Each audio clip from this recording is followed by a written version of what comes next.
Strasbourg Theater. This is brought to us. Oh, okay, applause. Go ahead. Tonight's show is brought to us by a group called the Filmmakers Alliance, which you can read about at the bottom of this flyer. Right here, there are flyers on the table over there that explain what we're doing tonight, but in a nutshell, this is a stage reading workshop that started as the professional screenwriting workshop at Sony Studios a few years ago, and we moved it here to the Strasbourg Theater. And between that and what we do here, we've had about 12 features get made. So we're very lucky to have that happen for us. The sponsors here are the Lee Strasberg Digital Film School, and it's a brand new and terrific new film school. So if any of you have friends, acquaintances, kids, or loved ones who want to go to film school, please consider this school. That's my commercial. We also have somebody who's going to come up now and speak for 30 seconds, somebody who helps us out quite a bit, Gary Shusett. Gary, come on up. I run a film school for writers. Basically, we offer no workshops. I try and use my skill, talent, connections. And I've been doing this for a long time. And I went from school to teachers and lecturers to a school now. It's basically very small. And we have groups of 10, 15 writers, producers, directors come take our class. And what I do is I use that opportunity to introduce them to people. I bring in, we spend a week, we meet with producers, directors, and we give material. And last spring, I guess it was a month ago, we went to the Writers Guild, Directors Guild, Producers Guild dinners. I bought 3 tables with each dinner, and we saw the show, and afterwards we had people like Warren Beatty, James Cameron, Quentin Tarantino, Sophia Coppola, top stars. So that's what we do, and we have a pitching thing coming up in a couple weeks in May. I pass out flyers to some over there, and you can take that. Today at Sony Studios, $75. We're bringing in 15 different people from Sony Studios to talk. We have a day at Universal Studios, and that's going to be in June. And finally, in August, we're going to meet with 15 heads of companies. Meet with head of 15 companies and take material. And that's what we do at school. And we have prices, varying prices. If you can't afford anything, we have a very large work studies program. If you're interested in anything, these flyers over there, call me and work out something. And that's about it. Thank you for coming. Frank's great. Frank fixes our article all the time. And I think he really understands how the industry works, so I think he's doing a great job. Oh, thanks very much, Gary. And Gary, who are some of the people that have been at your events? Orson Welles, John Huston, Quentin Tarantino, Warren Beatty, James Cameron, Sophia Coppola. Basically, most of the industry has been at our school one time or the other. Yeah, you need to work on getting some names. But here's the best part. There's not 200 people in the room. There's 7 or 8. Yeah. We had Clint Eastwood, Jerry Bruckheimer speak to 8 of our students. And that's what I like to do, because I don't think being in a room with 200 people listening to somebody does you any good. I think it's all about relationships. So that's what the school does. If you come to our school, you'll meet a lot of people. And then the rest of it is what you have to offer. And I got to hang around with Jerry Zucker, the Zucker team through Gary. And his brother David actually gave us some notes on this script. And you'll see after the reading that we used none of them. I would like to introduce the script. One of our writers there is Mark Yoshimoto Namcom. So Mark, stand up to think about. And I want to thank our cast. Thousands. Yes, exactly. So I want you just all to slate your name very quickly as you go by, so that everybody remembers who you are. So we'll start with Stacey. Hi, I'm Stacey Page. Corey Blake. Todd G. Coleman. Warren Davis. Wesley Thompson. Aaron Lyons. Joellen Weiss. Juanita Facini Good. Suzette Kitzelman. Dave Fennoy. Robert Brink. Heather Hancock. Jack Hardy. Don Swig. Ed Zorell. Pat Lowe. Gabrielle Albert. Katie Brucker. Hi, Steve Henry. Hey, Laura Pruden. And Herb Mendelson. Herb is going to be narrating for us, and again, thank you for all the actors. And I think that's about it. A special thank you to Michael Devaney for helping us produce this, as well as Gwen Field. And the rest of you who aren't producers yet, you will be by the end of the night. So have your check standing. Spacey Movie, or not another Spacey movie, or holy shit, please God, no, not another friggin' space. Fade in. Exterior space. Day. Title sequence theme music up, the consolation prize whooshes through space, then slows down and conks out. Sound effects.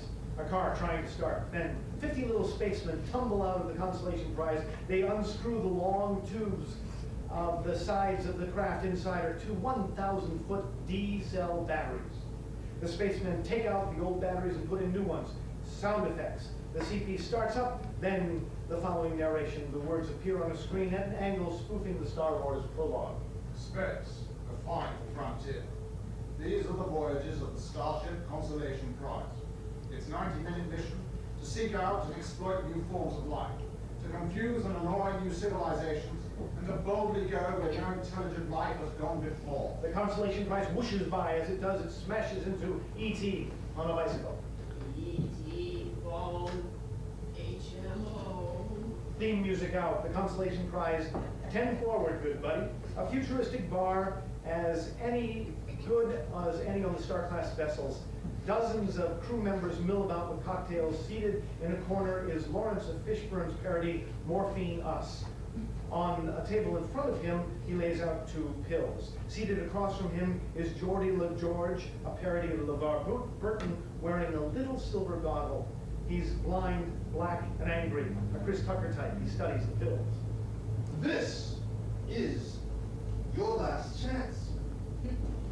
After this, there is no turning back. You can take the blue pill or the red pill.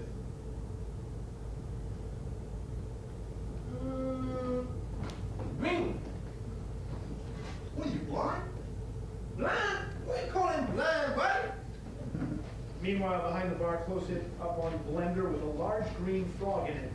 As the purify button is hit, it disappears in a whirling mess of green, thick goo. Gaijin, a Whoopi Goldberg parody in a stupid hat, pours the soupy mess into a glass for honking green, uber macho Commander Dorf. She eyeballs him lewdly. Human and alien crew members crowd the bar. This one's on the house, Commander Dorf. After a 5-year mission, a sailor could use a good, stiff one. I know I sure could. Dorf downs the vile drink in one long slug and lets out a foghorn burp. Now hanging from his upper lip is a cute little frog leg. Here's to our retirement then. I look forward to returning to my home planet. I'll be back just in time for the Festival of Infant Mating. Oh, how I love to crush their little tiny skulls. 19-year-old Attica Flyswatter of Star Wars 2 steps up to the bar with Senator Amdala parody queen. Humana, humana, humana. Attica's voice cracks. Bartender, I'd like a beer, please. Son, you don't look 21 to me. It's all right. I am of age. Yeah, but he ain't. Let me use my Jedi mind tricks. You are old enough to drink. Here is your beer. Gaijin just stares at it. You are old enough to drink. Here is your beer. Baby, that shit don't play here. You got the wrong prequel. You must do as we say. I was once a queen. Girl, I show you a queen. Data, come here. Commander Datum, way out of the closet, pasty white effeminate robot, does a pirouette and strikes a bow pose. Oh, back off, Star Wars. That's what I'm talking about. Yo, fly swatter. Who say you dump that hoe and ride me like a pod racer? The Queen and Attica leave in a huff. How about you, Dr. Cruncher? Something cold for those hot flashes? Standing next to Dorf is Beverly Cruncher, a kindly, motherly ship's doctor. Eat me, bitch, eat me. Oh my, menopause does make you a bit moody. How about you, Striker? Planning a long vacation once we get off this big old tin can? No, Bev, I'll be getting right back to work. Star Search Command has finally given me my own ship. It may be a junior ship, actually a laundry shuttle, and yes, it does make all its rounds in the Fart Nebulae, but it'll be my ship. I'll finally be a captain, and out from under Dickard. Well, I thought you liked the captain. I suppose since it's our last day together, you're a doctor. Can you keep a secret? Of course. I was pretending to like the captain for the sake of the crew. Get out! It's true, I've spent every moment of this mission seething at that rancid, hateful, megalomaniacal, psychopathic, pseudo-Anglo fart bag. Will, everyone thinks he's a fine captain. You want to know who was a fine captain? Captain James T. Quirk. Now there was a man you could look up to, not this ugly bald monkey. I mean, am I the only one who's noticed that he has a British accent but a French name? Striker! I heard that. Get your tiny little buttocks to the bridge this instant. Damn! Is this stupid thing on? Oh, would you look at that, darn it. Mine was. Striker! Immediately! Stryker runs out, disgusted. Interior bridge. The bridge resembles the Enterprise's bridge, but with a few subtle differences. A candy machine, a coffee machine, and a condom dispenser. The bridge crew is at their post. Dickard is at the con. Stryker rushes and salutes Dickard. You need me immediately, sir? Have you forgotten your special assignment? You mean your dry cleaning? It was ready an hour ago. Sorry, sir. The privilege must have overwhelmed me. I'll be sad to lose you, number two. I hate training you personal assistants. Sir, I've asked you to stop calling me number two. On Earth, it means poo. And your point is? Stryker goes to choke Dickard behind his back, startling him with a warm hand on his shoulders. The voluptuous mind reader Diana boy toy, melodramatic violin music up. Relax, Will. Tomorrow it'll all be over. You'll be the captain of your own ship and I'll be by your side, loving you till the end. Isn't that wonderful? Fantastic, Diana. A cute female shipmate ensign Dickie Jenkins winks at Stryker. Thanks for last night, Will. You betcha. Have your little sister pop in at 8 for a little send-off. Oh, Will, you and your antics. Another cute shipmate hottie ensign Dee Dee Allen runs up. Hey! I thought I was at 8! Right, make that 9. Bring some chocolate pudding and a funnel. Cutie twins ensign Dinatra and Devon wave from across the deck. We have the 10. Don't wear out our little friends, number 1. Toys.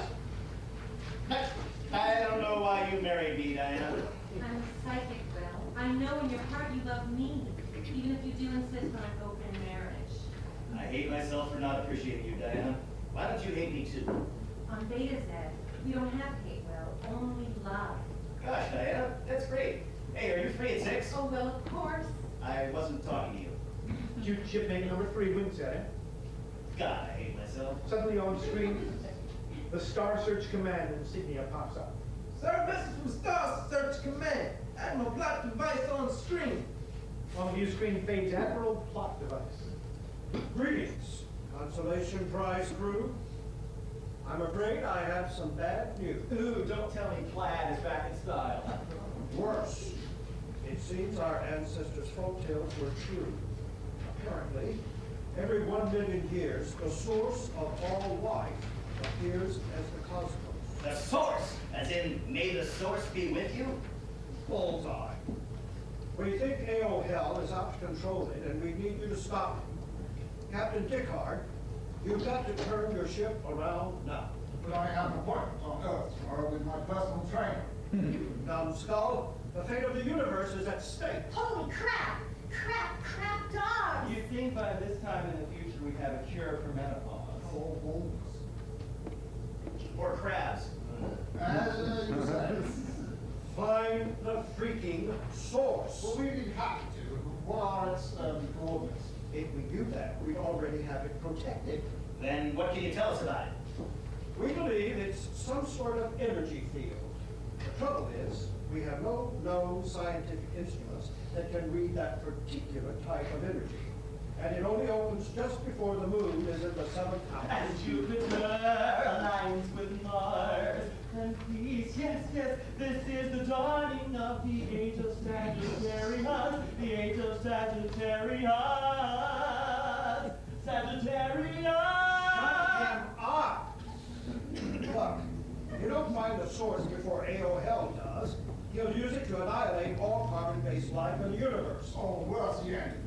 Wait, there is nothing worse than that. Good luck, Dickard. We're counting on you. We can't tell you where it is. We can't tell you how it works. But we can tell you this. It can suck the life energy out of every single living being in the universe. If it can suck that hard, it must have amazing lips.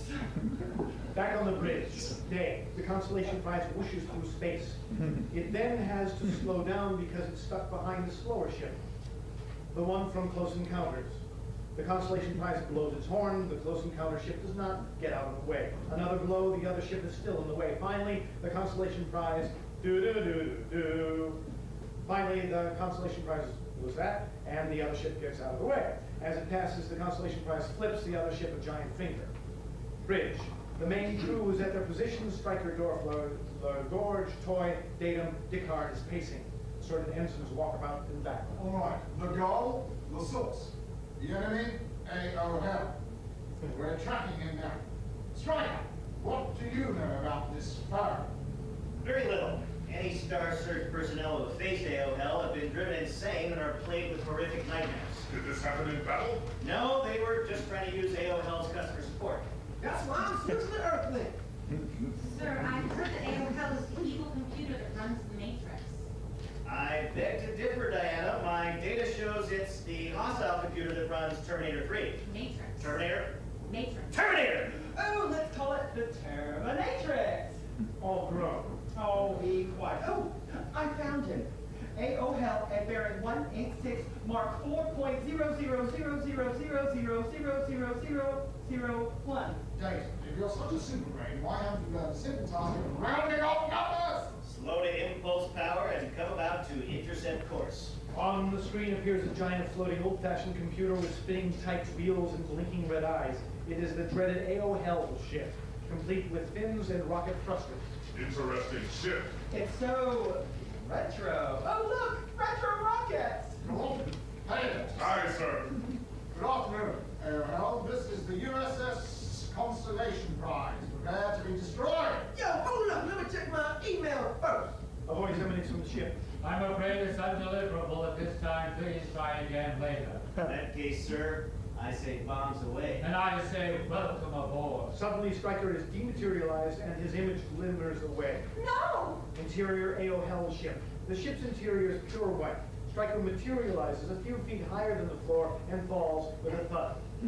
Plunking up to him is AOL, a 12-foot-high robot. From the ground up, AOL is comprised of multiple sets of keyboards for each leg, a hard drive for its torso, a flapping laptop for a mouth, speakers for ears, 2 webcams for eyes, sort of a large plastic marionette.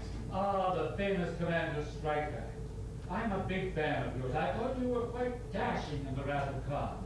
I wasn't in that film, AOL. That wasn't you playing Khan? Stryker taps his communicator, but it's not working. What the? Striker to bridge. Striker to bridge. You fool, they can't hear you. This was a trap. Damn it, my horoscope said this would happen today. Well, what do you want with me? Oh, not much. Just your body. Music sting.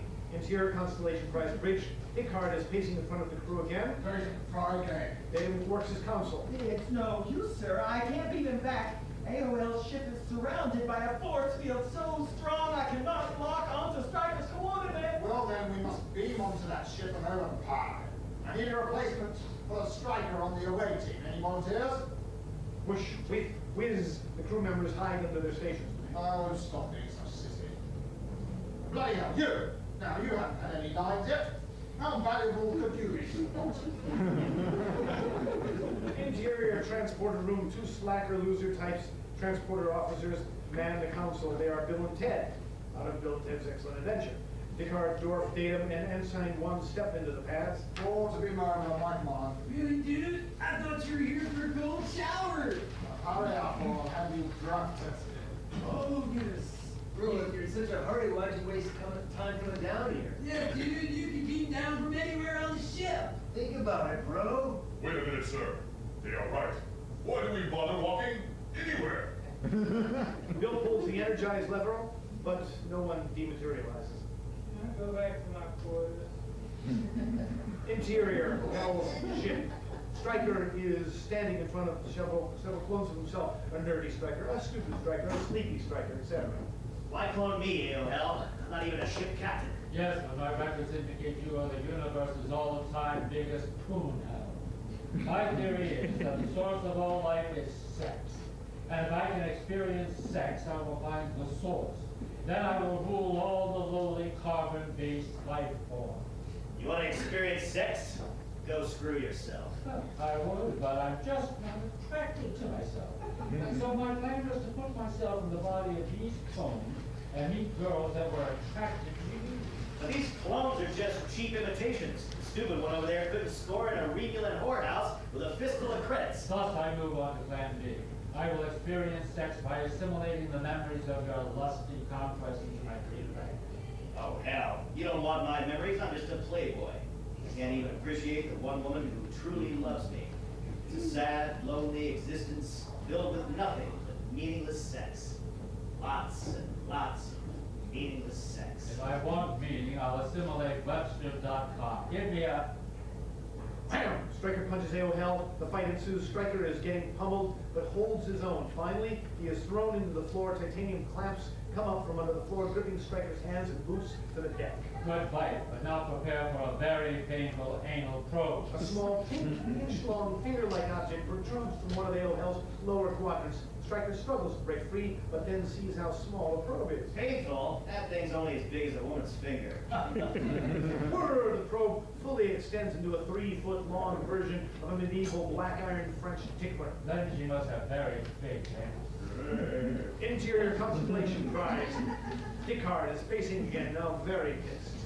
How could we have fallen into such an obvious trap? We need something to get the plot moving? Jacob, give me a visual. Okay. Close your eyes and picture a crystal blue On bar. screen, you deranged fembot. Interior A.O. Hell's ship. Stryker is trying to pull himself out of the foot clamps as the probe approaches his backside. Quit struggling and take your anal probe like a man. Gosh, that brings back memories of the academy.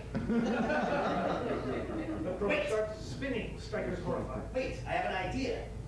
You don't want my used old memories. You want a fresh, realistic, virtual experience. Why don't you turn yourself into a sexy human female, and then I'll do you like a chihuahua on a beach ball. Interesting visual.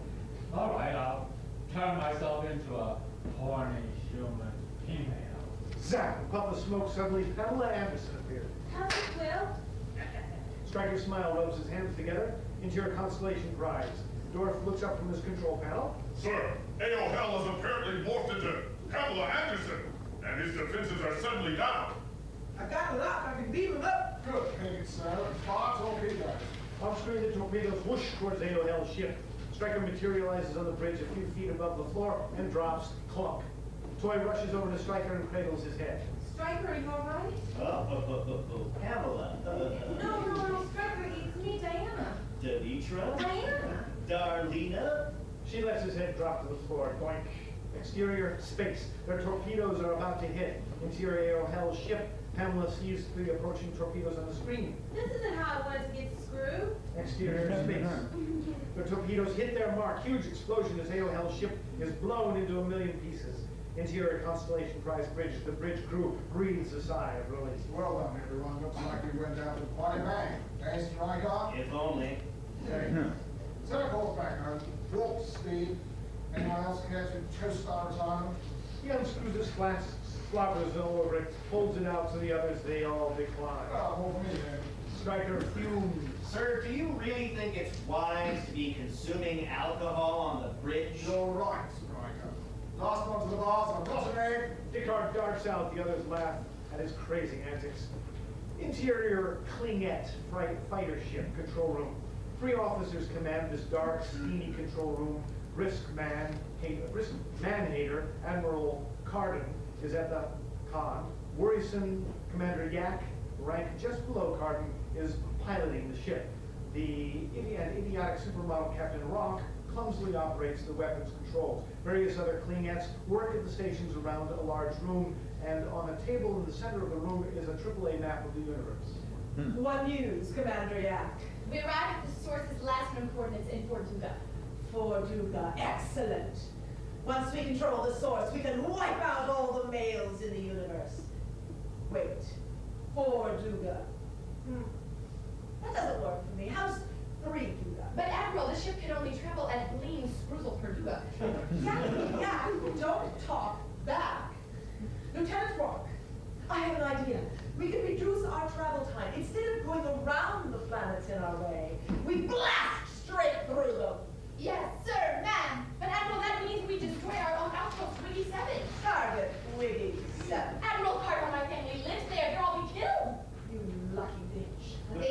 glory of the Klinga Empire. They also salute. I will enjoy destroying this outpost, ladies. Rumor has it that there are still a few enslaved males in hiding there. We will now have complete female domination of the Klinga species. Go, girl! I don't like men any more than you do, but what about our fathers, our forefathers? Our forefathers, who dominated, ridiculed, and belittled our foremothers. Foremothers? But I know there's only 3 of us. Conan punches Lockhart in the face. Fire on Wing 7. Yes, firing! On view screen, a giant rays emanate from their ship. It blows Wiggy 7 bits. The crew members salute and cheers. Oh, excellent! Continue onward and do as much damage as possible.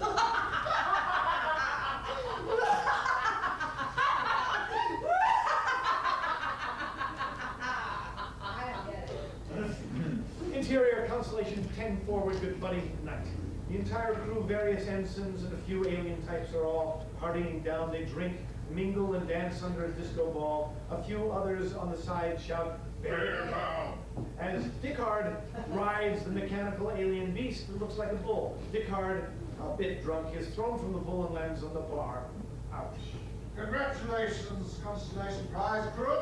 We have destroyed AOL and navigated program. To celebrate, I challenge all of you to a jello shots contest. The room goes silent. He looks at the crowd. Caretakers, well, I'm your Lord Master. Actually, sir, Admiral plot device is on the screen behind you. As Dickard's change turns to face the monitor, we see what his pants were so low, a bit of butt crack is showing. I have some bad news, Dickard. It's closing time. No. I mean, yes. What? Look, the source is in danger again. It's the Klingets. You'll have to turn around. Again. Turn around? All right, fine. He physically spins around the bar, loses his balance, and falls with a bang. Stryker turns to Data. Data, can you believe that man's our captain? I know, it's great. He's such a party animal. Party animal? Ha! Too bad they don't issue DUIs in space. Interior cafeteria day. Stryker, Dickard, and Dorf move along the cafeteria line, holding orange plastic trays. Dickard takes a blue drink of some kind. Stryker takes cottage cheese. Dorf takes a dish of labeled Soylent Green. Soylent Green? Oh my God, it's made from people. Yummy! The group leaves the line. They sit enjoying Datum, Toy, and Bev. Fellow officer, I called you here today to get the best and brightest ideas on how to stop the Klingons. Sir, shouldn't we wait for Geordi? He needed to recalibrate his vision enhancer 0.0000000001%. Dickard fumes. What times we live in when the blind can be made to see. What's up? As Legorge walks in, blammo, he does a major pratfall over the tables, chairs, and food. He gets up covered in mashed potatoes and spaghetti sauce. Bev rushes to his side. Jordy, poor baby. Are you okay? Okay, good doctor, you. I just broke my dick. How sad. Remind me to look at it later. Little fart sniffer. May I interrupt this little scene from Gentle Hospital? We need to form a plan. Oh, well, if anyone can figure this out, it's you. He looks into her eyes moodily. Thanks, Diana. Thanks for believing in me. Everyone sits and eats. Dorf is slurping away at Soylent Green. Legorge sniffs at it. Yo, that smells good. Come on, hooker, rub it up. Legorge puts his plate out in front of Dorf. Dorf shrugs and puts the slab of Soylent Green into Legorge's plate. They now both chow noisily. Everyone else is grossed out. Sir, the first thing we should do is find the source. If you were the source of all life, where would you be? At the exact center of the universe. A good guess, sir, but perhaps too obvious. I have a theory. I think the source is... Datum stops speaking, suddenly begins convulsing. The others stare at Datum in alarm. Data, what's the matter? Datum stays screwed in a mask of agony. Suddenly he makes a loud droning noise. He clutches the edge of the table with his hands. I don't know. I'm getting cramps. Look, his stomach! Datum's stomach expands. Something awful is growing inside him. Quick, lay him flat on the table. They grab Datum and lay him down on the table. His stomach looks like there's an alien inside about to pop out.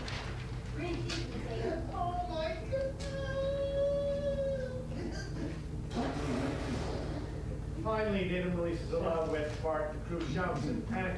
They leap from the table. A cat spits bolts away. Oogie. My God, man, what could have caused that? I had Brussels sprouts for lunch. Look, I don't buy it, Tatum. I've seen you eat Brussels sprouts before. This time they had garlic sauce. That's all well and good, Tatum, but robots don't fart. What was that theory of yours? I don't remember. It all seems to have vanished in thin air. So it don't smell thin to me.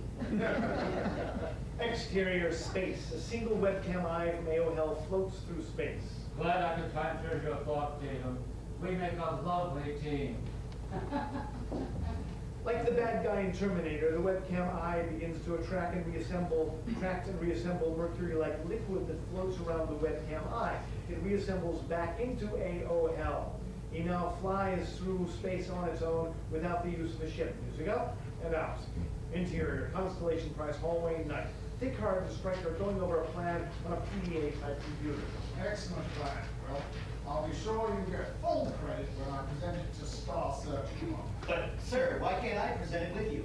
Q Ensign D.D. Allen calls the striker from down the hall. Yoo-hoo! Well, it's 8 o'clock. You're tied up, remember? Oh my God, that's right. Sir, can I meet you in the bridge in 20 minutes?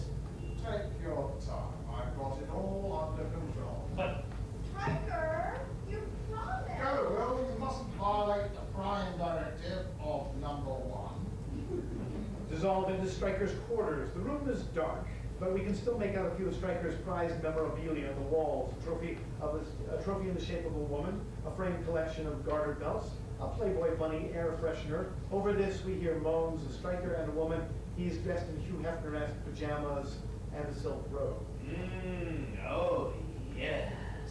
I love you, Diana. The woman, Ensign Jenkins, sits up in bed. Sure, my name is not Diana. It's Deidre. Deidre Jenkins. Sorry, Deidre, I'm a little confused lately, that's all. Another woman sits up in bed next to them, Ensign D.D. Allen. Striker puffs a pipe. My name's Dee Dee, sir. Maybe that's why you got confused. Maybe that's it, or maybe my heart's just not in it. Maybe I should... Maybe you should take a look at these. Or, Now we see her flash her breasts at him. Striker winces. or maybe I should just invite a few of my girlfriends. That should put us great back in old number 1. It always does. Interior hallway. Troy comes around the corner holding a big cake, which reads, "Good luck saving the universe, Will." She stops when she sees a female Ensign 1 run into Will's quarters while unbuttoning her tunic. Oh, well.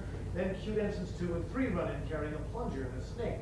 You playboy. Female Ensigns 4 and 5 run in carrying a 55-gallon drum labeled lubricant, below it industrial strength. Lots. A dozen females now enter Striker's quarters like clowns into a VW bug. All are throwing off their clothes, whooping. Striker, you're a whore. A lousy, rotten, dirty, stinky whore. Just then Bev walks by. Oh, crap. Not you, too. Toy smashes the cake against Striker's door, and storms away. Interior, Dickard's quarters. Dickard speaks to Admiral Plot Device on his own view screen. His quarters are sparking. And there you have it, sir. My plan for defeating the Klingons. Excellent, Picard. You must have put a great deal of work into it. Hardly. You came up with it alone. Oh, sorry, clever, yes, sir. Yes. It looks like you're ready to move on to Act 2. By the way, why isn't Commander Stryker here? He refused to come. He felt this meeting wasn't important enough. In fact, he asked me to pass this message on to you. Dickard turns around, drops through, and moons the view screen. Admiral Plot Device reaction discussed. Interior forward, good buddy. Gaijin is serving drinks. Toy seated at the bar stares down at the bottom of her glass. Girl, sugar. Sometimes a man ain't worth the trouble he gives you. I gave Striker the best years of my life, Gaijin. How could I have been so stupid? Girl, he'll never commit. All he's interested in is number 1. Mm-hmm. Good old number 1. Well, Gaijin, I'm sure we were meant to be. That's why my psychic powers told me to marry him. You don't think I've lost them, do you? Nah, no way. Come on. I'm thinking of a number from 1 to 10. Oh, okay. 5, 7, 1, 2, 3, 4, 6, 8, 5. Who Gaijin said that? keeps shaking her head no. I'm a phony. Toy begins to wail, sob. Oh, girl, I feel so bad for you. Gretchen looks down at her PDA under the bar. On it, meet Stryker, 11 p.m. She checks her watch, which reads 10:58 p.m. But look at the time. Gretchen comes over. Interior Klingon fighter ship control room day. Carter and Rock and Yak are at their stations. Admiral, we're positive these would be the last known coordinates of the source. On their view screens is nothing but empty space. You idiot. There's nothing here but empty space. She turns to two men in black, parodies of Will Smith and Tommy Lee Jones, B and W. They are in shackles and badly bruised. Tell us what you know. I know you're ugly. Male scum. Where is the source? I forgot. Where? Oh, come on. How can you forget something that important?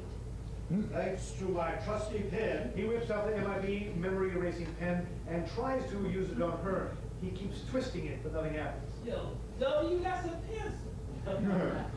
He takes it from W and shows him that it's a mechanical pencil with a lead coming out of the tip. Sorry, they come in a set. Carter hits the button on the console, a 10-ton weight drops from B and W. Forget it. There's nothing here. I think I see a piece of lint. Imbeciles. Why did you think these were the source's coordinates? Well, Admiral, our technology is limited. We still have trouble sending faxes. Behind her, VCR We will never find it. It's blinking 12, 12, 12. A clock. Carden grabs Yak by the throat and lifts her on the ground. I'm warning you, Yak. If we don't get to the source first, I will self-destruct the ship myself. That would look bad on your resume. Carden elbows Yak. Damn you, Descartes! Damn you, Stryker! From the hell's heart, I stab at thee. And plus, I hate you. Tilt up from her anguish scream. Dissolve to exterior space. Continue tilt up as the last piece gets sucked back into the original AOL hell. Now intact again, he whizzes through space. So do I, Admiral, so do I. Now let me see, I've got to slow the consolation prize down so I can catch up. I have an idea. Fade out, exterior space. Fade up, theme music again. The consolation prize rushes by. Come on in the doors. We need more speed. Warp 10,000. Yo, sir, we ain't never gone faster than warp 12. Now stop bothering me with details. Alright. The consolation prize now sprouts automotive performance gear like mufflers, a hood, scoop, etc. It begins to move like a rocket. Suddenly, it smacks into a little ship in the monkey view from the new planet of the Planet of the Apes.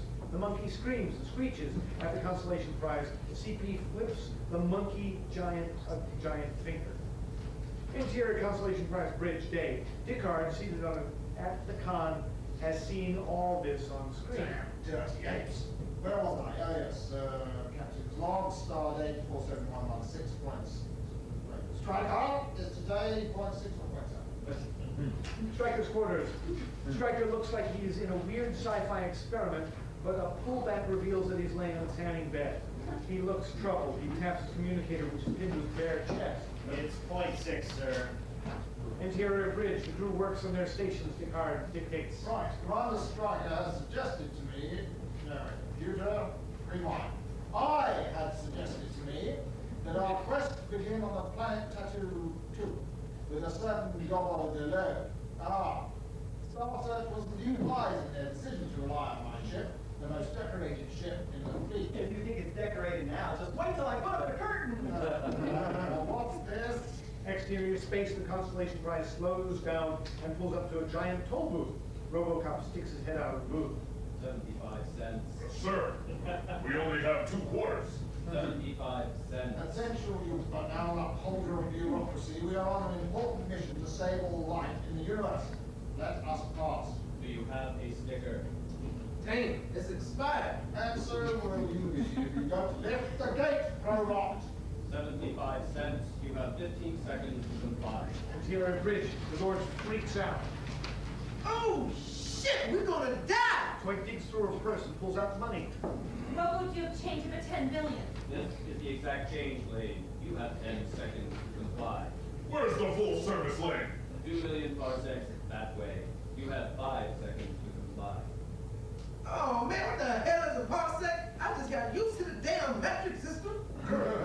Prepare to sustain damage to the hull. We're going to ram through the gate. The engines rev up just then Stryker rushes in, still wearing his bathrobe, overly tanned. Wait, sir, I have an easy pass. He pulls out his bathrobe pocket and sticks it in the view screen on screen. Gate opens, cut to exterior space, saying, close in on AO hell. Nice job, Robocock. Back to the bridge.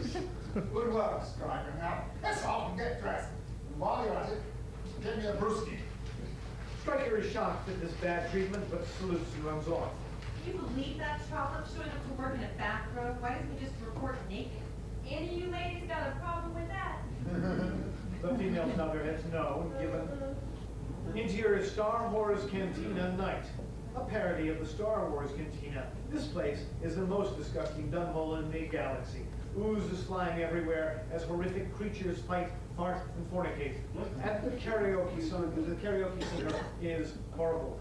Suddenly, the Constellation Prize away team, Dickard, Stryker, LaGorge, Dorf, and redshirted ensign number 1 beams in. Out of nowhere, a giant, disgusting creature swoops down and swallows Ensign 1 whole. As his legs disappear into the creature's mouth. 11 seconds. Yeah, baby, ham. Funny how it's always the one with the red shirt, isn't it? Dickard, Stryker, and Dorf all money up to LaGorge, who wears a bright yellow shirt. That's why this nigga's in blue. Sir, we should meet our contact before any further loss of life. Relax, Stryker. This ship has hundreds of those inconsequential incidents. They walk up to the corner booth. There sits a parody of Jabba the Hutt named Yobo the Load. Yobo is a giant steaming mound of dung. Greetings, great Yobo the Load. What do you want, you disgusting creatures? We need the expert advice only someone as wise as yourself could bestow upon us. Round nose. He coughs a wad of dung on Stryker's uniform as Dickard gracefully hides behind him. We need from you the location of... They lean in and whisper to Yobo, then are repelled by the stank. The location of the source. Even if I knew the location of the source, what makes you think I would tell it to you? Your money is worthless to me. All we need is a clue. Piss off! This isn't a game of Pictionary. Well then, picture this. Stryker taps his Palm Pilot. Suddenly a 6-foot brain muffin materializes in front of Yobo.